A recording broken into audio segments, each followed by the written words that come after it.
Salut mes auditeurs, je voudrais particulièrement saluer mon frère Stéphane et saluer sa sœur Yasmina. Alors Stéphane, c'est ton Jésus-lâtre qui fait cette vidéo spécialement pour Yasmina. Comme elle s'intéresse à la culture des Tchama, appelée ordinairement et à tort Hébrier, et justement je voudrais parler ici des 7 clans, des 7 matriclans. Mais chez les Hébriers, il y en a 8. Chez les Tchama, il y en a 8. Mais en fait, il y a un clan qui s'est scindé en 2. D'ailleurs, tout comme chez les Ashantis en ont 8. Mais en général, c'est 7. Chez les Nzema, par exemple, c'est 7. Mais chez d'autres groupes, comme chez les Attiers, par exemple, c'est 5. À l'origine même, c'est 5. Puis un clan s'est scindé en 3, ça a donné 7. Et puis maintenant, chez les Ashantis, il y en a 8. Et puis aussi chez les Chama aussi, il y en a 8. Ça peut se comprendre. Voilà. Puisque les Kobrima sont partis de l'Ashanti. Leur ancien nom, c'est Kwabrema. Ils étaient dans la Kwima, une région spécifique de l'Ashanti qu'on appelle la Kwima.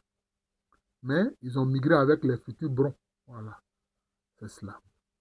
Alors donc, je vais parler des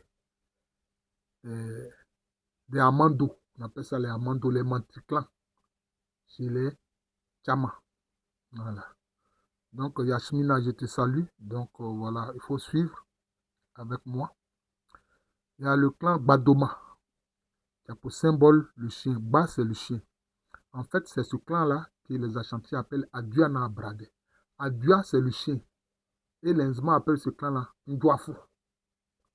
Les ancêtres ont apprivoisé le chien. Enfin, ils ont apprivoisé le loup. Parce que le chien que vous voyez là, c'est un loup qui a été apprivoisé. Hein. Voilà. Ce sont les Caucasiens qui en ont fait un animal de compagnie. Sinon, c'est un loup très dangereux. Et puis aussi, ils ont domestiqué le feu. Les Nzema appellent ce clan-là Ndouafou. D'ailleurs, dans le mot Ndouafou, vous voyez le mot toi, chien. Ensuite, il y a le clan Godouma, dont leur symbole, c'est l'eau. Voilà. Chez les Nzema aussi, le symbole de ce clan, c'est l'eau. Ce clan chez les Nzema est appelé Ezohili.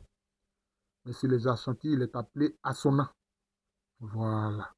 Parce que cela permettait aux Akans, c'était un peu comme leur carte d'identité à laquelle ils voyageaient dans l'espace Akan. Voilà. C'est-à-dire que si tu connais bien les clans et leurs correspondances, quand tu voyages, tu retrouves des membres de ta famille. C'est-à-dire que vous avez les mêmes ancêtres lointains. Voilà. Donc, ça dit que le Gbadoma est brillé. Et puis, l'Ashanti Aduana ou le Nzema Ndouafo, ils ont les mêmes ancêtres. Tu vas en pays Nzema, ce sont tes parents qui sont les Ndouafo. Tu vas chez les Ashanti, ce sont tes parents qui sont les Aduana Brade. Maintenant, vous avez le clan Abromando. Voilà, le clan Abromando, c'est ce clan-là que les Nzema appellent Azanwouli. Azanwouli. Ils ont pour symbole l'igname, mais il est dit que leurs ancêtres ont souffert. Abromando. Les ancêtres ont souffert, notamment chez les Nzema. On insiste sur le fait qu'ils ont souffert les Azanwouli. Mais ce sont les ancêtres qui ont domestiqué la culture de l'igname. Voilà, ce sont les ancêtres qui ont domestiqué la culture de l'igname. Voilà. Mais chez les locuteurs du cul, comme chez les Ashantis, là, ce clan est appelé tantôt Asséné. Il est appelé aussi un autre de ses noms. Oh, comment je peux oublier ça? Kona Asokore. Voilà. Kona Asokore. Tantôt même il y a Kona, bien Asokore, mais en fait on agence les deux, c'est Kona Asokore. Maintenant, le clan Azumando. Azumando. Voilà, c'est ce clan-là que les Ashantis appellent Odako et que les Nzema appellent Adahone. Voilà, eux, ils ont pour symbole le régime de palme, le régime du palmier à huile. Pas l'arbre, mais le régime. Pas l'arbre, mais le régime. Et puis, ils sont considérés comme les oncles, justement, des Kwedoma. Mais on va voir ça après. Voilà.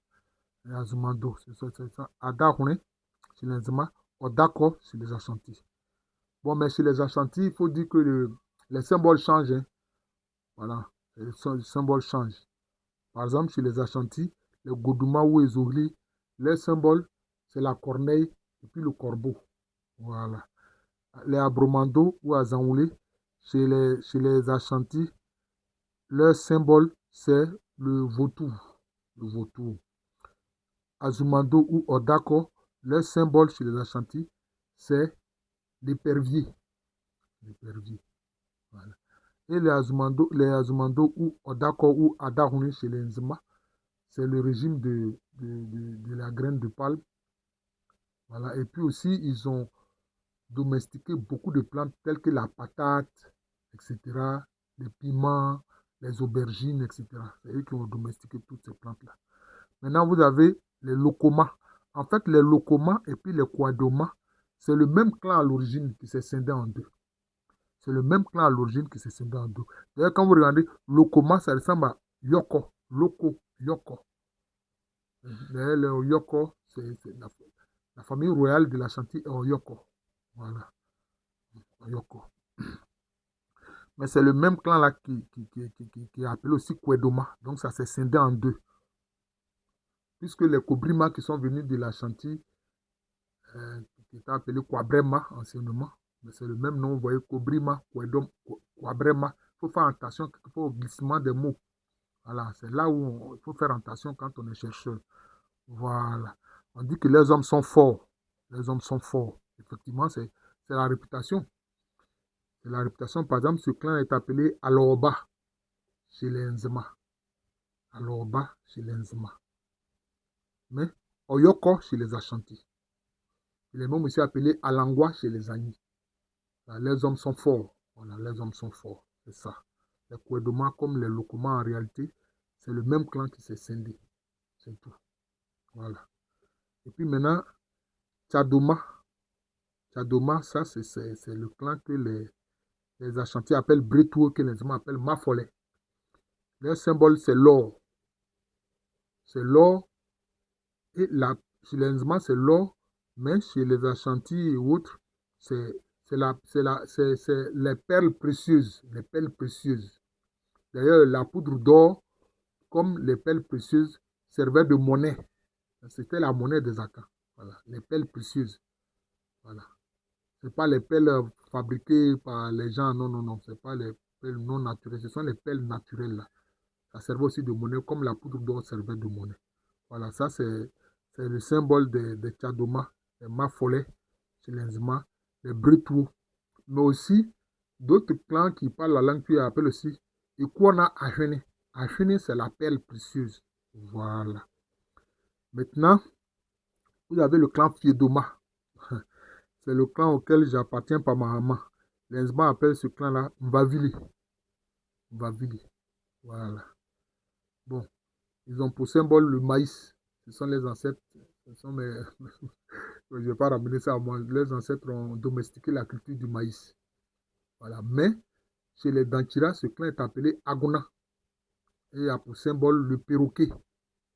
Et aussi l'arbre, le palmier à huile. Voilà, l'arbre en tant que tel, le palmier à huile. Voilà, d'ailleurs, ils ont créé un grand royaume qu'on appelle le royaume d'Ankira. Voilà, c'est ça.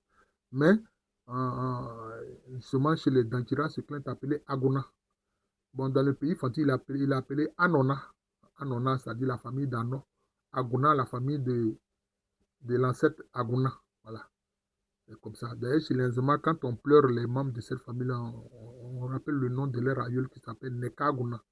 Voilà, c'est ça le clan des Fiodoma. Donc ça correspond au Vavili, à Aguna chez les Ashanti, à Anona chez les Fanti. Voilà.